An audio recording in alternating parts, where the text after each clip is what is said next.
ನಾಗೇಂದ್ರ ವಜಾಗೆ ಒತ್ತಾಯ ಸರ್ಕಾರದಿಂದ ವಿಧಾನಸಭೆಯಲ್ಲಿ ಹೇಳಿಕೆ. ನಾಗೇಂದ್ರ ಬಗ್ಗೆ ವಿಪಕ್ಷಗಳು ಇಲ್ಲಸಲ್ಲದ ಆರೋಪ ಮಾಡುತ್ತಿದ್ದಾರೆ. ವಾಲ್ಮೀಕಿ ನಿಗಮದ ಹಗರಣ ಸದನದಲ್ಲಿ ಡಿಸಿಎಂ ಪರಮೇಶ್ವರ್ ಈ ಬಗ್ಗೆ ಹೇಳಿಕೆ ಕೊಟ್ಟರು. ಸರ್ಕಾರ ತೆಗೆದುಕೊಂಡಂತ ಕ್ರಮದ ಬಗ್ಗೆ ವರದಿ ಓದಿ ಹೇಳಿದ್ರು ಪರಮೇಶ್ವರ್.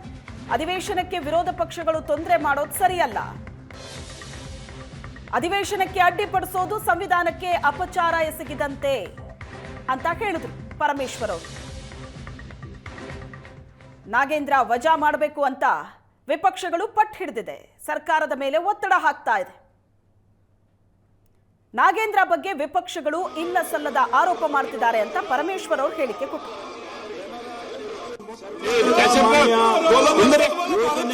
ಸಾಂಸ್ಥಿಕ ಸಚಿವರಾದ ಡಿ ನಾಗೇಂದ್ರ ಅವರ ಕುರಿತು ವಿರೋಧ ಪಕ್ಷಗಳು ಇಲ್ಲ ಸಲ್ಲದ ಆರೋಪ ಮಾಡುತ್ತಾ ಸದನವು ಸುಗಮವಾಗಿ ನಡೆಯಲು ಅಡ್ಡಿಪಡಿಸುತ್ತಿದ್ದಾರೆ.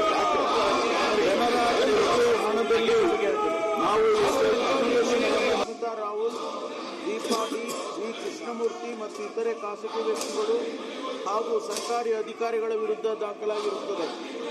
ಸಿಬಿಐನ ನಂತರ ಜಾರಿ ನಿರ್ದೇಶನಾಲಯವು 6/6/24 ECIR ನಂಬರ್ ECIR/DZO/14/2024 ಅನ್ನು ದಾಖಲಿಸಿ ಹಣ ಅಕ್ರಮ ವರ್ಗಾವಣೆ ತಡೆ ಕಾಯ್ದೆ 2002 PMLA ಅಡಿಯಲ್ಲಿ ತನಿಖೆ ಪ್ರಾರಂಭಿಸಿರುತ್ತದೆ.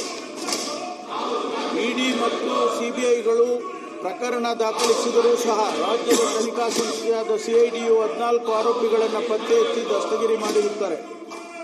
ಪ್ರಕರಣದಲ್ಲಿ A1 ಸತ್ಯನಾರಾಯಣ ವರ್ಮಾ, A2 ಶ್ರೀನಿವಾಸ ರಾವ್ ಕಾಕಿ ಮತ್ತು ಫಸ್ಟ್ ಫೈನಾನ್ಸ್ ಕೋಆಪರೇಟಿವ್ ಸೊಸೈಟಿಯ ಅಧ್ಯಕ್ಷರಾಗಿದ್ದ A3 ಪರಮೇಶ್ವರ್ ಅವರೇ, ನಿಮಗೆ ಈ ಸ್ಥಿತಿ ಬರಬಾರದಿತ್ತು.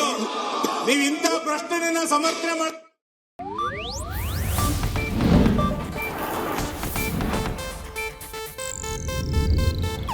ಇದು ಏಷ್ಯಾನೆಟ್ ನ್ಯೂಸ್ ನೆಟ್ವರ್ಕ್ ಪ್ರಸ್ತುತಿ.